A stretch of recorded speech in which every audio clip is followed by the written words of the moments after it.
This is part 5 of our Let's Play for the Earth Temple, and in this part, we're not going to be getting a whole lot. No, it really is like almost every part, it seems like, in this dungeon. There's just like a lot of wandering around. You get a couple items here, you get a couple items there, but just, not a lot going on this one. We're going to actually be spending the big bulk of this this video part kind of in this same room awesome right salesmen. We are. Videos. We're going to do nothing. We're going to do nothing, and you are going to watch it and enjoy it. But yeah, I mean, literally, we're just going to be solving a couple of these mirror puzzles in this room, and getting like a key and a treasure chart and stuff off a couple of the side rooms. One thing that confuses me in this this part of our Let's Play is that go down like this like fog area later on, like the purple or whatever fog, and like I just had no clue how to get through that. Like I didn't even know you could go through it. Yeah, and so like I kind of wandered back and forth a little bit, and I kind of ended up wasting some time on that. We figured it out though. Like I said, blind. Let's play. Blind run. I hate that fog though. I tell you, like, is it cursed? I think so. Okay. Because when you get out, you got like that's right. Yeah, it is. It is. Yeah. Yeah, I wasn't a big fan of it. Anything that curses you in this game is not much fun. No, it wasn't. Like we did, like I mentioned, like some of our other parts. Like I mean, just I do like this mirror room right here. It is kind of cool. It has like the whole reflection thing, which we saw with like a Spirit Temple. Yeah, of course. Yeah. What we also Stone Tower Temple. Mm-hmm. So I mean, it's just kind of cool bringing like a room and having like that to it. I guess. Yeah, I mean they just take that concept and just kind of crank it up to 11 a little cool bit. Room in a crappy dungeon, in our opinion. Yeah, and there's actually another one here in a couple parts. It has even more of these reflection puzzles, and it also has another one of those statues that we light up. Yeah, that we really this is kind of like the first time I think in this temple that we've kind of reflected it, right? At least close. Yeah, because I don't remember like really reflecting. I guess we don't do it right there, but later on we'll reflect it around something to get that statue or whatever. Because we end up using both of them. Both of their mirrors together, which is kind of cool. Yeah, it's kind of cool. At least we have to charge it like in Stone Tower Temple. Yeah, because that drove me nuts. Because you had to charge it, and then you only had a little bit of time, and then like it would lose its charge. It was so hard to aim. Yeah, it was. Me and aim and the mirror shield do not get along in any game. It doesn't even matter what game it is. No, not at all. And this is the cursed fog we were kind of talking about. Which, if there was a beam of light, we could at least use our shield to kind of clear some of it out of the way. But we don't have that luxury. Well, I kind of forgot, like, I thought it flew Medley right there, but, like, I kept on thinking that she could go, like, open chest for me and stuff like that. And she just couldn't do it. So, for some reason, it just looks like something, my first time playing through, that you could just not go through. I think I made that same mistake myself, where it's just you kind of stare at it, you fly over it. I think I did the exact same thing myself. It's just, you don't know what it's usually not something as simple as just walking through it. I know. That works in Zelda. Plus, like, you get the hands coming out of the floor. I think in the other side of the room here. Yes, the bigger room. The bigger room has that. And you're just afraid to go into that fog. You're like, you don't want to end up back at like halfway back in this. Oh yeah, exactly. I didn't think about that because I got caught that one time. I was like, I'm not getting caught again. But yeah, I mean, because we talked about this in one of our other parts, it always takes you back to that room. We think, right? I believe so. Okay. I believe so, and that's a lot of backtracking. Yeah, that is a lot of backtracking. Even though we kind of know the way now, but. I don't remember, because I played this dungeon a while ago. I don't remember exactly. I mean, it's obviously big. I just don't remember how big it was. Like, I guess how long would it take to backtrack, back to this part? I just don't remember really. I couldn't tell you either, honestly. Well, hopefully now that we've solved most of the puzzles up to this point, it wouldn't take too long. Yeah. But let's not put that theory to the test. Yeah, exactly. Yeah, it's probably something we have to redo again. Yeah. But the thing is with that fog, like you can't see like below you either. You really so can't. I wasn't even sure if there was a floor there. Or it was just a pit. Yeah. Yeah. Well, at least you got Medley to fly over. Oh, I thought. I did. Ooh, that was close. I thought they had you on that one. I don't know how it didn't. Yeah. Honestly. I mean, I wish she would have been a little bit more valuable. She was obviously more valuable than Rudo was. Yes. But like, really, she still couldn't do that much. No, like she can't move these blocks. How can somebody not jump? I know. Jeez. And it's annoying because I can't tell you how many times I tried grabbing blocks. And you can't. I mean, that makes a little bit of sense, I guess. She's tiny. Probably not. She's tiny. She's not as strong as Link. But well, Link's not that much stronger to where she can't push that at all, and Link can push the whole thing. Yeah. Zelda logic once again. Yep, exactly. I think I tried landing on that stupid thing too. But do we know how strong the duck race? They're not called the duck race, but I can't really get their name. I can't remember the name for the life of me. But I don't know. Maybe they're just not strong at all. I mean, I feel like their wings have to be pretty strong to fly. Well, if they can't jump, you know they're not strong at all. Yeah.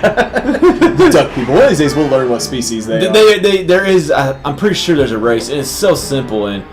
Like, once again, we did a lot of preparation coming into the video, and at the very beginning, we tried to sell you on watching our video. Yeah, you can tell we sounded what happens? Nothing. Yeah, we weren't too enthusiastic about doing this dungeon in general in these next couple parts. I definitely could cut this out, but I thought there was, I didn't do it. It's okay. You get to see. It's a let's play. Yeah. It's a let's play. Not people not think walkthrough. like they look at our videos like, wow, you all play really good. Yeah, that's because they're they're not using blind runs. And here's the example of how we usually play these games. We do a lot of wandering. Yeah, wandering back and forth like what the. And see, I tried to do here again, but I guess I was thinking at this time that she could open the treasure chest. I thought she could too, and it's just like, okay, I can understand she can't push anything. I can't really understand how she can't jump. That's just I know. I guess there's no Air Jordans in Hyrule, No, but but still, but like you should be able to unlock a chest because we obviously don't need keys for treasure chests in Zelda, so she should just be able to open it. I think this is finally where you realize that you could get in this fog without it hurting you. I don't know why I walked it. I guess I might have saw it when I turned around. Maybe. And saw the floor. Now, why I was running through there with those hands coming out of the floor is beyond me. That's one of the stupidest things. Yeah. No, it's not. But that was not very intelligent. Though. No, that's one of those moments you could have flown and it would have been the right thing to do. This fog is annoying though. Yeah, it is. Because I don't think you can open treasure chests with it. I think we just kind of have to wait it out. Thankfully, it doesn't take too long. It just takes like 5 seconds. Like I said, yeah, exactly. Like, and we tried to remember this last time, or like one of our earlier parts. Yeah. But like, we're trying to think of all the games you got cursed in, or like there's so many. We only mentioned like Skyward Sword we could think of. But yeah, I just hate the whole curse thing. Me too. And not being able to use your weapons and anything like that. It's so annoying. It's so annoying, and you're stuck standing there for a few. Like I guess it's just 5 seconds, so it's not. If we can't use our weapons, the enemy should not be able to hit us either. Yeah, exactly. That should be the rules. I like that rule. Yeah, I would get cursed all the time. This is kind of annoying. We go around killing. I think there's like 6 of these hands in this room. Mm-hmm. But for killing them all, we do get a treasure chart. That's what I saw. I saw that treasure chart. Yeah, so we're not just doing it for giggles here.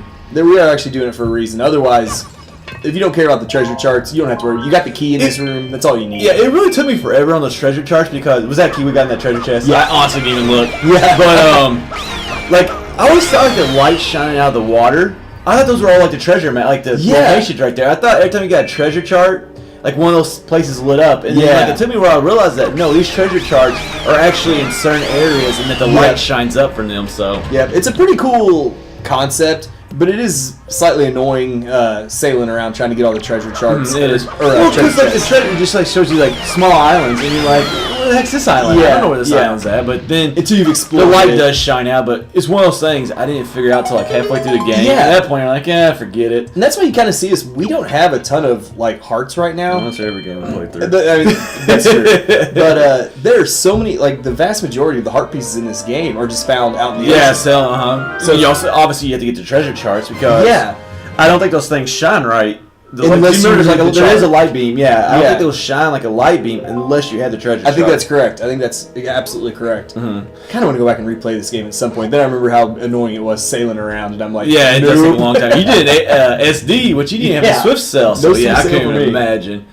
Actually, there's one thing like kind of going outside this temple right now because there's obviously not a lot going on. Like I liked the game, but there was almost too much water. Like I said, like on a lot of like my Twitter conversations, like I wish there'd been like more islands like Windfall, like a lot bigger islands. Like there was just too many small islands that there was something on them a lot, but there just wasn't a lot. And while the game was vast, it wasn't vast like in Twilight Princess. Sense like Twilight Princess, like there wasn't a lot to explore, but like there's just a lot of different land formations where everything looked different. Whereas with Wind Waker, you were just on the water the whole time. It's vast and empty. Yeah. Which is definitely kind of annoying. And if I'm going to go sailing on that, I want like the Mayflower. I don't want that puny red line boat right there. Can we get the pirate ship or something? Yeah, exactly. Oh, that would have been sweet. Yeah. Oh my God, could you imagine selling that thing around? That would have been so much better. That would have been. That might have made this my favorite Zelda game if you could sell that pirate ship around everywhere. Probably would have gotten you around a lot quicker too. Well, I don't know though. Because, I mean, that's a bigger mass, so it's going to take more to move it, That's a good point. Because imagine the wind we had in our little boat. Imagine that trying to push the pirate boat. It's not going to go very far. No. I guess the pirate boat has bigger sails, but that's not to get off topic for like 3 minutes, but... we are kind of just killing time here. Yeah. But we did finally at least... we opened up the next room with that key, but then we remembered we kind of we need a sunbeam here. Yeah, or a beam of light. Yeah, we need to get through there somehow, so... Yeah. And like once again, just anytime like they bring back the Skull Hammer in this game. I always like Yeah. so just like a little thing. Oh, we're just gonna put a switch right here. You gotta use a skull hammer for it. Awesome, massive hammer. Yeah. We tried landing on that switch with the Melee the logo. That didn't work. It's a good idea, I thought. You know, I like the concept. But if she can't lift anything or jump, I don't know why I thought she'd be able to stand on it, but I know she looks pretty light too. at that time I had no clue how to get across it. So Yeah. just trying. You gotta try all the. You gotta exhaust Oh, all your I agree. resources, I guess you could say. I agree, man. I still hate going across that fog though and getting cursed like that. So Yeah. I don't blame you. Yeah, I for wasn't a that. big fan of it. Like you just said, you can't see below it really, and like I just had for the longest time I had no clue you could like actually walk on that. But this will go ahead and wrap up part 5 of our Let's Play.